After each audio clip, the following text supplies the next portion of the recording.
Ito po ang natanggap kong regalo mula kay Labasero. Napakalaking yellowfin tuna or bariles. Bariles. Hindi po tayo familiar sa pangalan ng mga isda. At hindi rin tayo familiar kung paano ito katayin. Pero dahil wala na akong choice, nandito na to at wala akong kasama, gawin na natin. Tatanggalan muna natin ng palikpik. Sa mga expert po sa isda dyan, kalabas.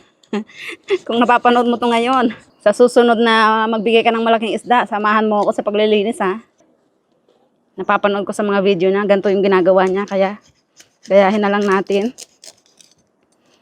Yan. Tanggalan natin ang tiyan. Wow, grabe. Daming laman. Yan no.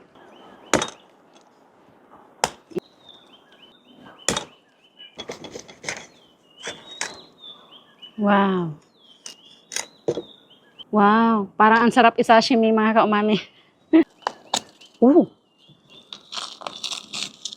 So ito po ba ay itatapon na lahat?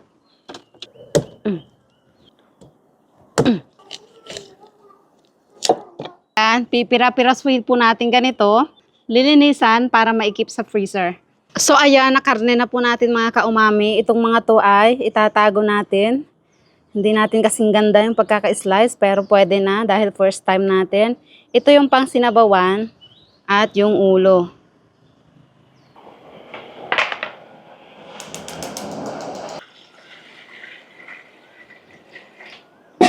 At itago na natin yung mga dapat nating itago. Gusto kong magprito at ginataan. At kung mayroon po kayong maisasuggest na mas okay na gawin dito sa ating isda, paki-comment naman. Salamat. Habang hinihintay kumulo ang tubig, ihanda na natin ang mga ricados. Meron tayong sibuyas, luya, kamatis, sili, at tanglad. Lagay na natin.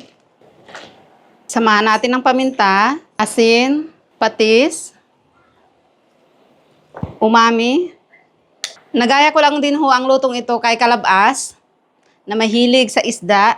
At kung di ako nagkakamali, ang lutong to ay tinatawag na tinola. Sa amin po ang tinola ay tinolang manok lang. Kapag ganitong mga isda ay sinabawan. Lagyan ko lang ng bunga ng sampalok. Lagyan na natin ng isda. Sana magkasya. Takpan natin. Habang pinapakuluan, kuha tayo ng malunggay.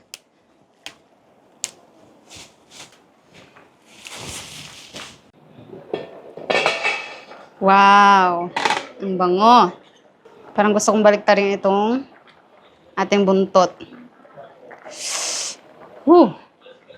Malunggay. Tignan natin.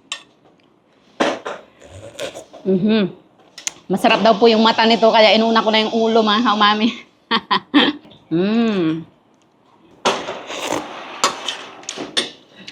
Sarap ng sabaw.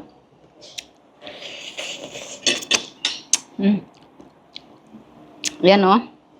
Mata ng malasugi mga kaumami. Nanginginig pa. Gutom na gutom na.